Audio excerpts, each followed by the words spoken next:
Hi friends, welcome all. I am your math instructor Mamta Mohot from Pyramid Classes. Today we will going to deal with the problems on irrational numbers. And for further topics, you can check the video link given below in the description box. If you like my video, please do like, share, comment and subscribe my channel. So let us see the problems on irrational number. Before going through the problem of irrational number, few important points to be remember. सबसे पहला point होता है, एक बहुत important theorem है कि p अगर कोई प्राइम नंबर होता है और a कोई भी एक इंटीजर होता है, if p is a prime number and a is an integer such that p divides a square then p also divide a. ठीक है, p प्राइम नंबर है तो क्या नंबर्स हो सकते हैं 2, 3, 5, 7, 9 एंड सो ऑन. और इंटीजर्स क्या होते हैं हमारे पास? Negative numbers, zero and natural number. Okay, तो अगर कोई भी ये प्राइम नंबर किसी भी एक इंटीजर को के स्क्वायर को डिवाइड करता है, इसका मतलब वो उस नंबर को भी डिवाइड करेगा. फॉर एग्जांपल 3 डिवाइड करता है 81 को. एक्चुअली 81 क्या होता है? यस, 9 का स्क्वायर. तो 3 किसको डिवाइड करेगा? करेक्ट, 9 को डिवाइड करेगा. अगर कोई नंबर उसको किसी नंबर को डिवाइड करता है तो वो उसका फैक्टर होता है. तो 3 is also a factor of 9. Factor of 9. Okay. Secondly friends, को प्राइम नंबर. को प्राइम नंबर क्या होता है? दो प्राइम नंबर्स के पेयर जिसके पास कॉमन फैक्टर 1 मिले. कोई भी प्राइम नंबर का पेयर ले लीजिए, 2, 3, 5, 7, 9, 11, 13, 15. कोई भी प्राइम नंबर का पेयर एक्चुअली क्या कॉमन फैक्टर रखा गया या हाईएस्ट कॉमन फैक्टर क्या हो जाएगा उनके बीच का? हमेशा 1 रहे. ऐसे प्राइम नंबर्स को हम क्या बोलते हैं? को prime number. Actually pair of prime numbers होता है जिसमें कॉमन फैक्टर सिर्फ आपको क्या मिलता है?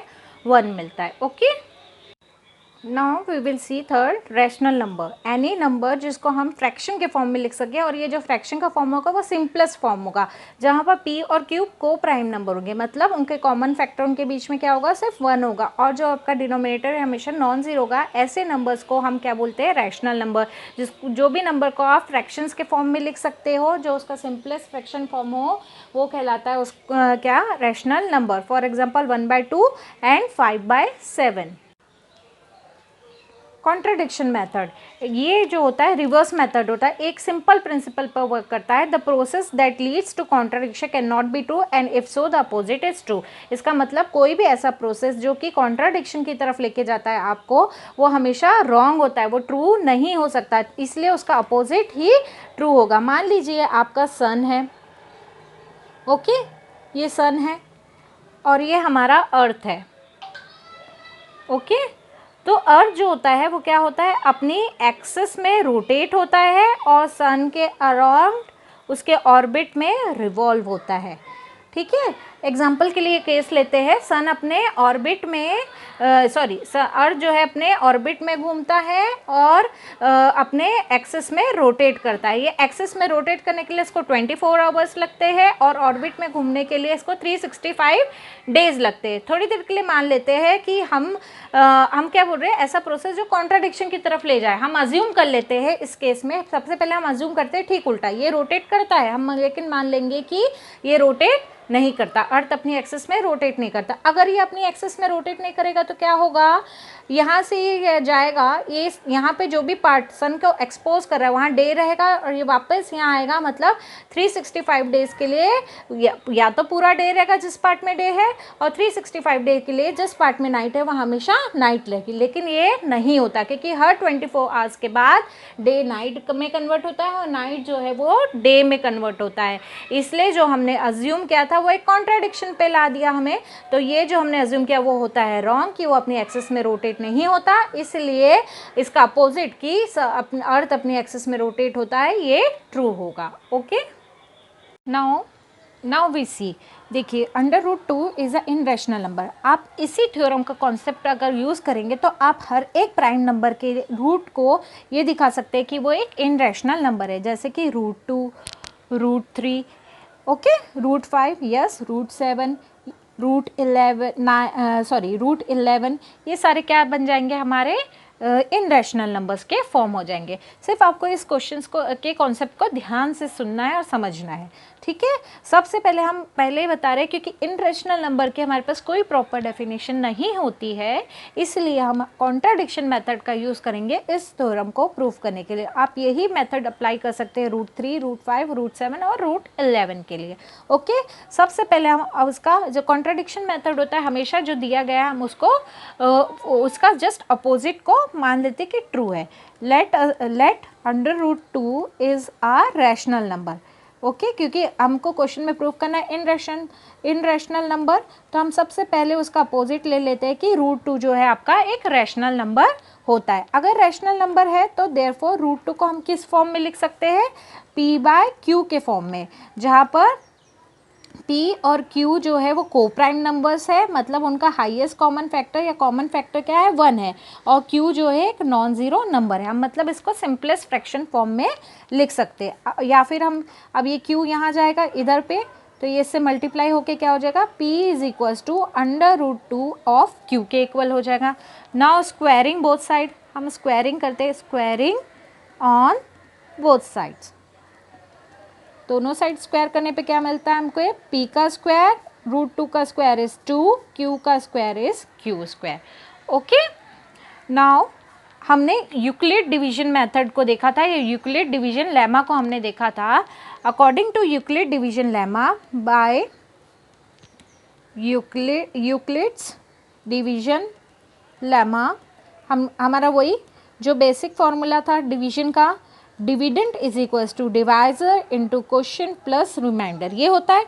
अब यहाँ पे आपको डिविडेंड क्या दिख रहा है, p का स्क्वायर, डिवाइजर क्या है 2, क्वेश्चन क्या है q का स्क्वायर, यहाँ कुछ नहीं है तो मैं यहाँ लिख सकती हूँ +0, ये हो गया हमारा रिमाइंडर। इसका मतलब क्या होता है, अगर हम इसको इस फॉर्म में लिख सकते हैं तो इसका मतलब b क्या करता है, a को डिवाइड करता है, that means 2 must divides p²। अब हमने क्या फॉर्मूला पढ़ा था कि अगर कोई प्राइम नंबर किसी भी इंटीजर के स्क्वायर को डिवाइड करता है, if a prime number divides square of a integer, तो क्या होता है, यस वो उस इंटीजर को भी डिवाइड करेगा, then it divides the integer also, उस इंटीजर को भी डिवाइड करेगा। हियर आपके पास प्राइम नंबर क्या है, here 2 is a prime number, ये सबसे छोटा और इवन प्राइम नंबर होता है, करेक्ट। तो अब 2 p के स्क्वायर को डिवाइड करता है, इसका मतलब 2 डिवाइड्स p, 2 अगर p को डिवाइड करता है मतलब ये 2 कहीं ना कहीं उसके फैक्टर के फॉर्म में, मतलब हम 2 को उसके मल्टीपल के फॉर्म में लिख सकते हैं। Therefore 2 is a factor of p, अगर वो उसका फैक्टर है तो लेट p को हम लिख सकते हैं 2 × a, okay, where a is an integer, okay. ये हम ले लिया इक्वेशन नंबर, सॉरी इसको हम ले लेते हैं इक्वेशन नंबर 1, इसको ले लेते हैं equation number 2, okay, statement number 2, sorry. अब हम क्या करते हैं, putting this value in equation number 1। अब इसी वैल्यू को हम किस में रखेंगे, इक्वेशन नंबर 1 में, p का स्क्वायर, अब p को हम लिखते हैं 2a, तो p का स्क्वायर की जगह करेक्ट हम क्या लिखेंगे, 4a का square is equal to 2q का स्क्वायर, ओके। +0 को लिखे या ना लिखे कोई फर्क नहीं पड़ता, या लिख सकते हैं हम इसको 2a का square is equal to q का square, 2 and 2 cancel, 2 1 times, 2 2 times, या फिर हम इसको और क्या लिख सकते हैं, q² is equal to 2a का square, again by Euclid division lemma.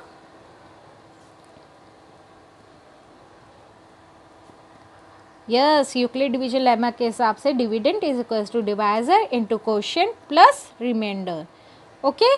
तो यहाँ पे आपका डिविडेंड है q², डिवाइजर है आपका 2, क्वेश्चन है ए स्क्वायर, यहाँ कुछ नहीं है, मतलब रिमाइंडर क्या बचा हमारे पास 0।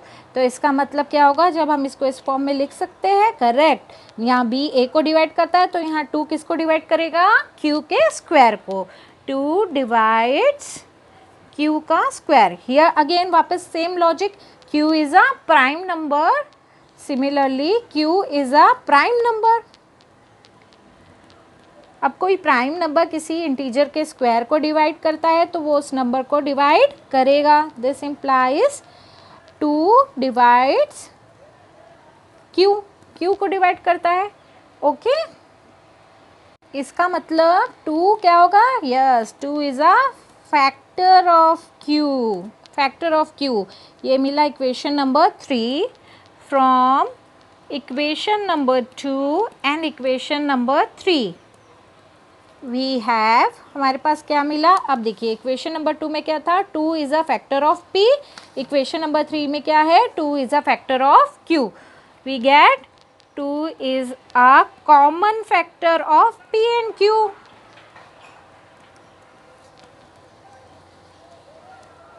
विच इज नॉट ट्रू, क्योंकि हमारे डेफिनेशन के हिसाब से अगर √2 आपका एक रैशनल नंबर होता है तो p और q क्या होना चाहिए, को प्राइम होने चाहिए, मतलब उनके बीच का हाईएस्ट कॉमन फैक्टर क्या होना चाहिए, 1 होना चाहिए। लेकिन हमें क्या मिल रहा है यहाँ, कॉमन फैक्टर 2, जो कि क्या है, इम्पॉसिबल है। यस, देयरफॉर कॉन्ट्राडिक्शन लेने से हमें क्या मिला, it leads to contradiction. That means √2 is not a rational number, और जो भी नंबर रैशनल नंबर नहीं होंगे वो क्या होंगे, इनरैशनल नंबर, करेक्ट। दस √2 is an irrational number. Same आप यही मेथड √3, √5, √7 या कोई भी प्राइम नंबर के स्क्वायर रूट के लिए यूज़ करके प्रूव कर सकते हैं, ओके। Thank you. एक और प्रॉब्लम देखते हैं कि prove that 3 + 2 √5 is an irrational number where √5 is an irrational number. ठीक है, हमें ये प्रूव करना है कि 3 + 2 √5 एक इनरैशनल नंबर है, जहाँ √5 गिवन है हमको एक इनरैशनल नंबर है। हमें दिया क्या गया है क्वेश्चन में, given √5 is an irrational number, okay. हमको प्रूफ क्या करना है, to proof 3 + 2 √5 is an irrational number, correct. ये हमको प्रूफ करना है। मैंने आपको पहले एग्जांपल में बताया जिस तरह कि √5 या कोई भी इस नंबर के रूट को किस तरह आप एक इनरेशनल नंबर प्रूफ कर सकते हैं by using contradiction method. Same वही हम यूज़ करेंगे, प्रूफ लेते चलिए, कॉन्ट्राडिक्शन मेथड अप्लाई करते हैं by contradiction method. Contradiction method आप यूज़ करते हो तो किसी को भी इनरैशनल नंबर प्रूफ करने के लिए सबसे पहले आप उस नंबर को क्या ले लेंगे, रैशनल नंबर। 3 + 2 √5 बी आ रैशनल नंबर, ओके, करेक्ट। अगर ये एक रैशनल नंबर है तो हमको इसको किस फॉर्म में लिखना पड़ेगा, p/q के फॉर्म में, जहाँ p और q को प्राइम नंबर होंगे, करेक्ट, जिनका हाईएस्ट कॉमन फैक्टर 1 होगा और q एक नॉन ज़ीरो नंबर होगा, करेक्ट। अब देखिए हम यहाँ से इस 3 को रिप्लेस करते हैं, यहाँ +3 है लेफ्ट हैंड साइड में, तो राइट हैंड साइड में जाएगा तो हमें क्या मिल जाएगा यहाँ पे, p/q -3, करेक्ट। अब इस 2 यहाँ या फिर इसको हम क्या लिख सकते हैं, 2 √5 p -3q/q। एलसीएम निकाल के हमने किया। Again √5 = p -3q। अब ये मल्टीप्लिकेशन में था तो राइट हैंड साइड में डिवीजन आया। दिस पार्ट, अब इस पार्ट को देखिए, p is an integer, q is an integer, और ये एक क्या बना रहे हैं, रैशनल नंबर। या ये अगर रैशनल नंबर है तो ये क्या बनेगा, एक इंटीजर आएगा आपको, sorry, this the right hand side is a rational number, fraction के फॉर्म का है तो ये क्या है, एक रैशनल नंबर है, okay. But given left hand side is irrational number, लेकिन हमारे इक्वेशन का लेफ्ट हैंड साइड क्या है, एक इनरेशनल नंबर है। हमने क्या कंक्लूड किया कि हमें जो राइट हैंड साइड मिला करेक्ट वो एक रैशनल नंबर है, लेकिन हमारे क्वेश्चन में जो दिया हुआ है लेफ्ट हैंड साइड वो एक इनरेशनल नंबर है। कभी भी एक इनरेशनल नंबर एक रैशनल नंबर के इक्वल नहीं हो सकता। This leads to a contradiction. जब भी कोई रिजल्ट आपको कॉन्ट्राडिक्शन की तरफ ले जाता है तो वो ट्रू नहीं होता। जो तो 3 + 2√5 is not a rational number, और जो भी नंबर रैशनल नंबर नहीं होंगे वो क्या हो जाएंगे, करेक्ट इनरैशनल नंबर हो जाएंगे। Therefore 3 + 2√5 is an irrational number. Okay.